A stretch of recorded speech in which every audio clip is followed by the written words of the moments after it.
মার্কিন president Donald ট্রাম্পের ঘোষিত 2 সপ্তাহের যুদ্ধবিরতি ভেস্তে যাওয়ার শঙ্কা দেখা দিয়েছে। বুধবার সকালে ইরানের লাভান তেল শোধনাগারের হামলার পর মধ্যপ্রাচ্য জুড়ে পাল্টাপাল্টি সংঘাত শুরু হয়েছে। তেহরান একে যুক্তরাষ্ট্র ও ইসরায়েলের পক্ষ থেকে বিশ্বাসঘাতকতা ও যুদ্ধবিরতি লঙ্ঘন হিসেবে অভিহিত করে সংযুক্ত আরব আমিরাত, কুয়েত ও বাহরাইনে একযোগে হামলা চালিয়েছে।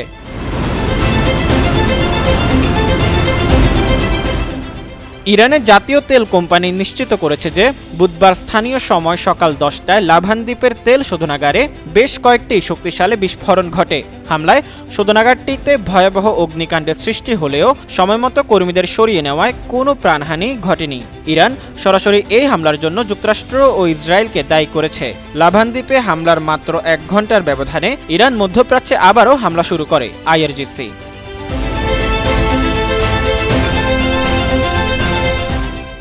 সংযুক্ত আরব আমিরাতের প্রতিরক্ষা মন্ত্রণালয় জানায়, দুবাই সহ বিভিন্ন অঞ্চলের আকাশে একের পর এক বিস্ফোরণের শব্দ শোনা গেছে। আকাশ প্রতিরক্ষা ব্যবস্থা সক্রিয়ভাবে ইরানি ব্যালিস্টিক ও ক্রুজ ক্ষেপণাস্ত্র প্রতিহত করা হচ্ছে। অন্যদিকে কুয়েতি সেনাবাহিনী জানিয়েছে তারা ইরানে তীব্র শত্রুতামূলক হামলার মুখে পড়েছে। অন্তত 28টি ইরানি ড্রোন ভূপাতিত করার দাবি করলেও কিছু ড্রোন দেশটির দক্ষিণের গুরুত্বপূর্ণ তেল স্থাপনা, বিদ্যুৎ কেন্দ্র এবং পানি শোধনাগারে আঘাত হেনেছে। এতে দেশটির অবকাঠামোর ব্যাপক ক্ষয়ক্ষতি হয়েছে।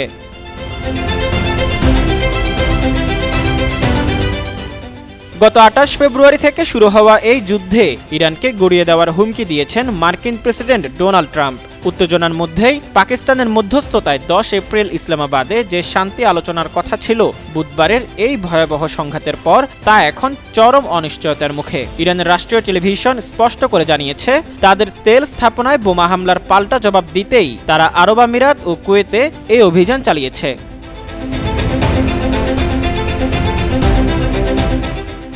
এদিকে যুদ্ধবিরতি চুক্তি ভেঙে লেবাননে ব্যাপক হামলা চালিয়েছে ইসরায়েলি বাহিনী। ইরানের আধা সরকারি সংবাদ সংস্থা তাসনিম নিউজ জানিয়েছে, ইসরায়েল যদি লেবাননের উপর হামলা অব্যাহত রেখে যুদ্ধবিরতি লঙ্ঘন করতে থাকে, তাহলে ইরান এই চুক্তি থেকে সরে আসবে।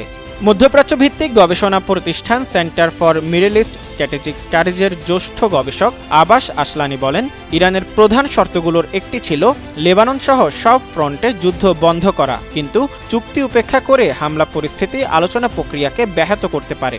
এমনকি ইরান আসন্ন বৈঠক স্থগিতও করতে পারে। মোজাম্মেল পায়েল, যুগান্তর নিউজ।